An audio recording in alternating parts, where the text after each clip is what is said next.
11 o'clock. And that means that it's time for our special guest today. The doctor himself is in the house. Dr. Mitras, how do you do? I'm so happy to be with you, Great Jerry. to have you. Great to have you back with us, Bill.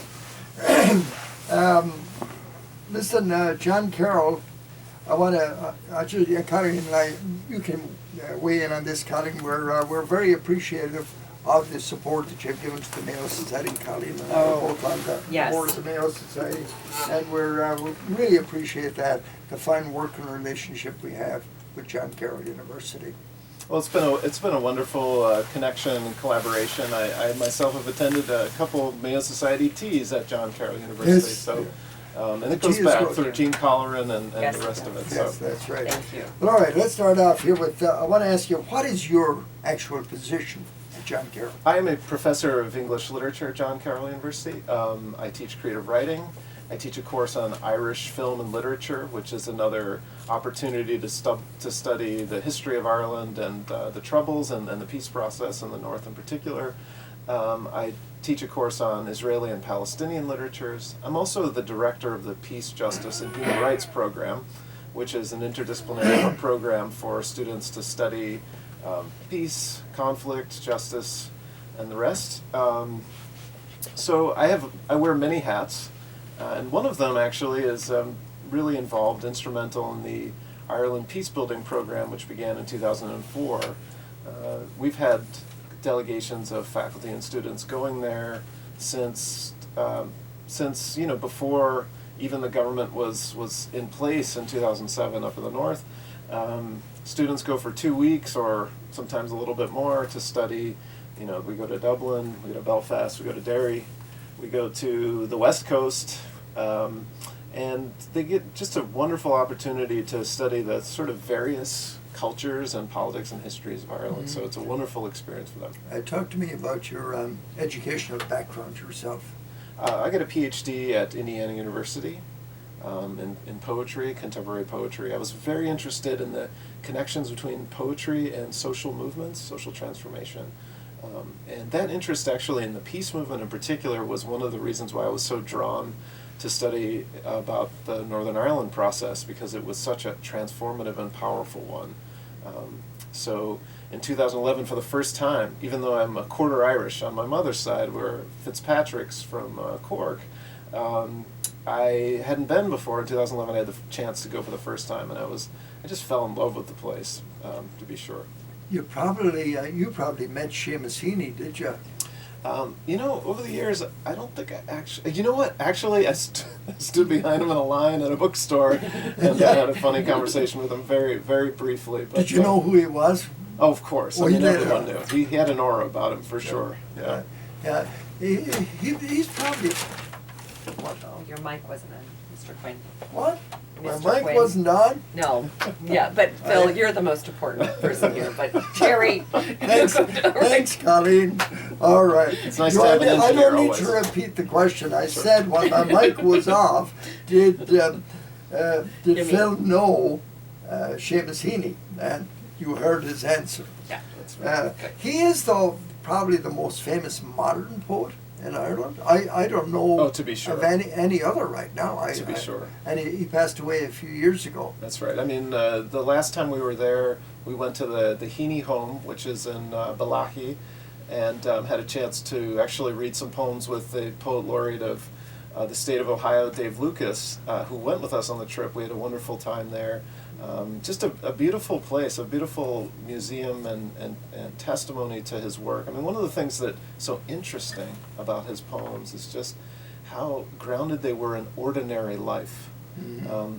So much of poetry can seem, well, I mean, if you love Yeats, there's this sense of tragedy and a sense of I don't know, there's a spiritual bit of world romance though in Yeats' stuff. for too. sure. But Yeats is interested in just like the everyday. It's this beautiful poem about his cutting potatoes with his mother at the sink, which it was voted the most popular poem in the Isles. Actually, it was an English contest, and people voted this poem the most important poem, the best poem, the poem they loved the most. Is that right? I thought the Clouds of Heaven was.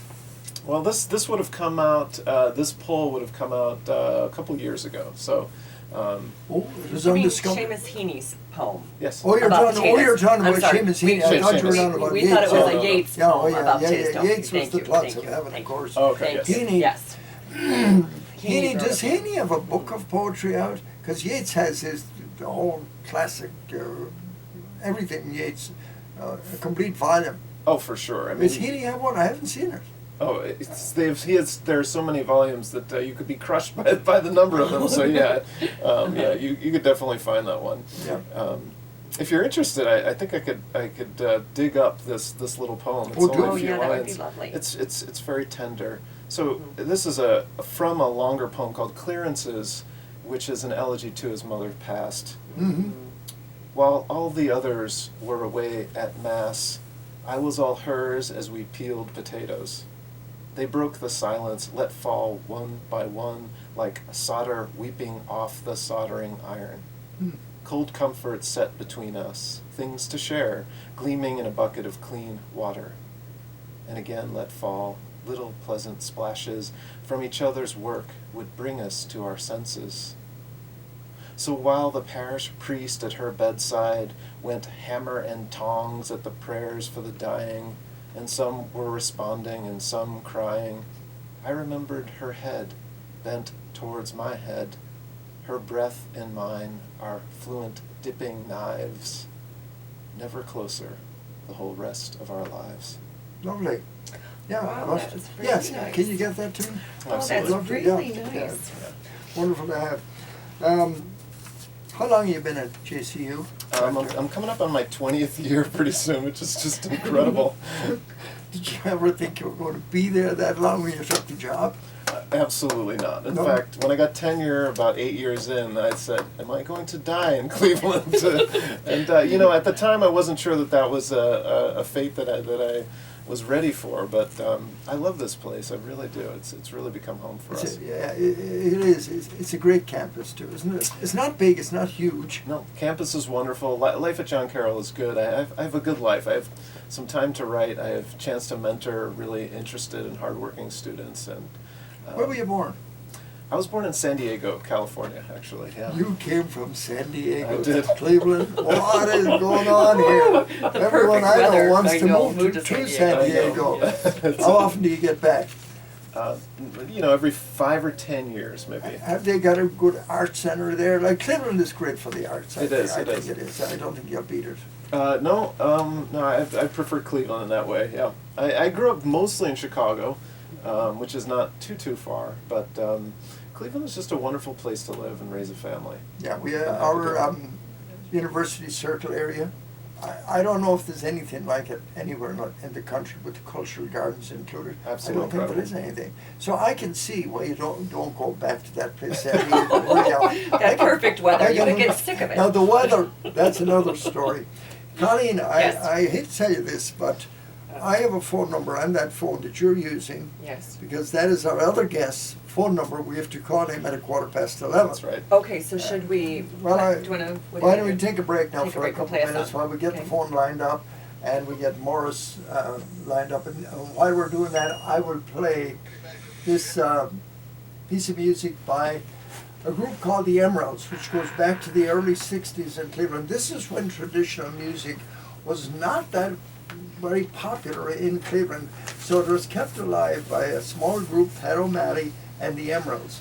And this, what I'm going to play now, is called the Sally Gardens, the Swallowtails.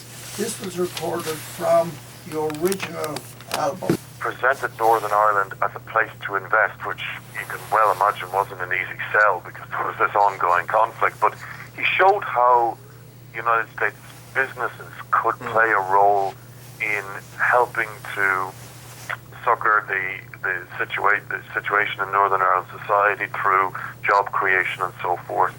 And that brought him all over the place. But as for the politics, I think he mainly concentrated on Washington. I know he came to Cleveland some years ago because I had a call when I announced this first. I had a call from a Tom Collins, and he said he chauffeured John Humes around Cleveland That's several years ago now. So he's looking forward to seeing this movie and to meeting you, Morris. So he knew Likewise, he spent a whole day with there's them. a joke in Ireland that everyone has a John Hume story because he did get out and about and he was always a man of the people. So I look forward to meeting Tom Collins very much as well. That's not a drink either. We might get you one of those too. But you spoke earlier, you said something about Seamus Dean. I spent a whole evening with Seamus Dean. That was in the days when I consumed alcohol. We spent a long evening together quoting poetry. He was a wonderful person, a lot of fun. And he had to appear at an event the next morning, and I have to say he was there, bright-tailed and bushy-eyed. You know, his novel, well, I suppose it's group of short stories called Reading in the Dark is something that I teach to this day. I think it's a powerful window into what it was like growing up Catholic in Derry during the period of the 1920s to the Troubles. It's a wonderful book, Reading in the Dark.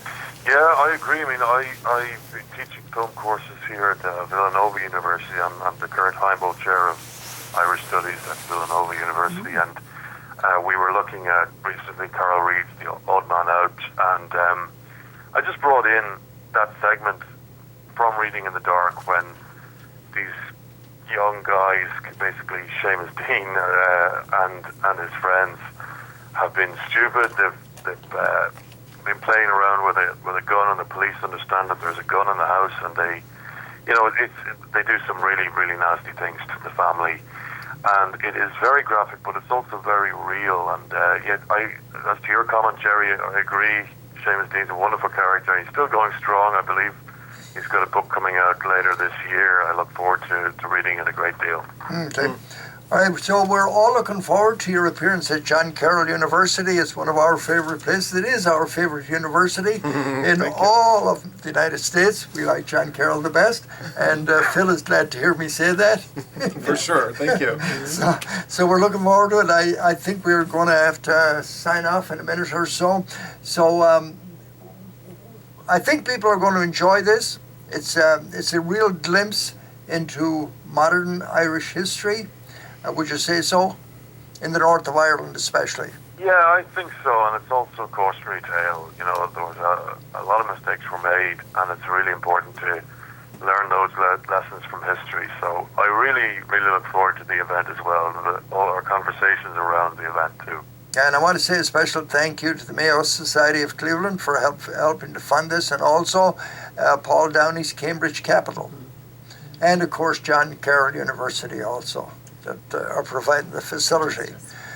I don't think they're going to have any Middleton whiskey for you. We'll try to find some, whatever he likes, we'll find it. Yeah, we'll find it. Don't go cheap now, Morris. Make sure you demand the best. All right. No fear of Okay. that, yeah. So we're looking forward Thanks to so seeing much you. to you all, the Mayo Society, John Carroll, and to Paul Downey, and yourself, Phil, and Jerry. It was a wonderful conversation. I'm looking forward to meeting you very soon. Okay, great. Listen, are you going to talk a little bit when you talk about the movie afterwards? Will you say something or before? Yeah, there'll be a time for a talk back afterwards. So Cool. I suspect we'll not only be talking about the past, but also a little bit of the future. You know, the things are rapidly changing in Ireland, and particularly in the north. So we're going to make sure that Morris has plenty of time Great. for a talk back. All right. Morris, thank you. Thanks to you all. Take care now. Thank Thanks. Enjoy your Sunday. All right, great. There he is, Morris Fitzpatrick, the 26th of March, 7 p.m. at the Donahue Auditorium. It's free and it's open to the public. Sponsored by Peace, Justice, and Human Rights Program, the Mayo Society of Greater Cleveland, and Paul Downey Cambridge Capital, LLC, at John Carroll University. It's going to be great, Phil. I'm looking forward to this. Me too. Now, I think we're going to get a full house because the theater is not that big. I thought it was a lot bigger. I thought it was like 800 or 900 people. It's not. I think maximum 300, is it? It is 300. Pauline, you should know that too. Yes, I do. Yes, we have our tea at that's in the Dolan Center there. Yeah, where but they don't let auditorium us in is. the theater. No, right, but the theater is right near there. And again, it probably will be a standing room type of a thing. So Phil, we're really looking forward to having, I know people from the Mayo Society and from the West Side From all coming over, all over. the clubs, the Yes. East Side Club, the West Side Club, I'm sure they're all interested in this. Right. Like I said, this is history, For sure. and we were all part of it. That's right. And it continues to unfold, so. Yes, it does. I will say this, the North of Ireland, from the time I used to go to years and years ago, the progress has been phenomenal in the North of Ireland.